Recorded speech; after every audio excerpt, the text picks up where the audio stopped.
আজি মানে আজি পুৱতি নিশা প্ৰায় 2টামান বজাত এই যিখন ভাঙ্গাৰ পাৰ যিখন হাৰাং নদীৰ ওপৰত যিখন ব্ৰিজ আছিলে, লোহাৰ ব্ৰিজ আছিলে, ব্ৰিজখন কলাপছ কৰিছে।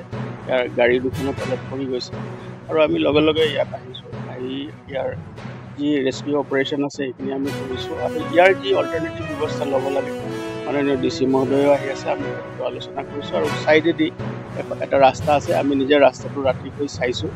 যদি ল'ৰা ছোৱালী যিসকলে স্কুললৈ যোৱা ল'ৰা ছোৱালী আছে বা কলেজলৈ যোৱা যিখিনি ল'ৰা ছোৱালী আছে, তেওঁলোকে আৰু যিখিনি ব্যক্তিগত বাহন সৰু গাড়ী সেইখিনি যাব পাৰিব।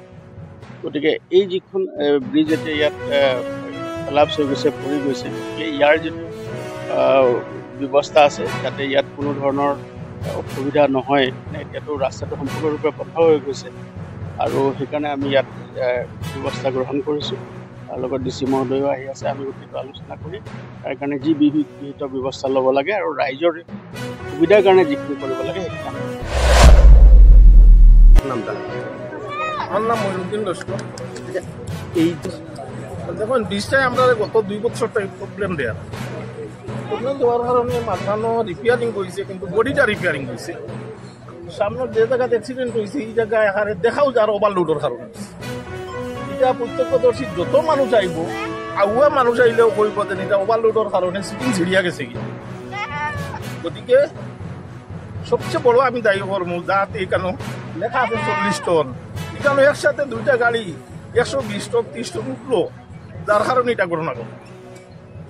একবারে সামনে আউটপোস্ট কেন এখানে আমার গাড়ি চেক করে চালাও, একলগে দুইটা গাড়ি উঠলো, এটা তো আমরা পাবলিক রাত 2টার সময় থাকার কথা না।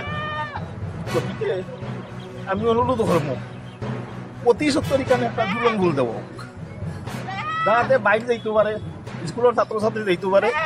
দুলন ভুল বানাইতে সরকারের সময় লাগতো না, একটা দুলন ভুল দিয়া প্রবলেমটা সমাধান করে দেওয়া হোক।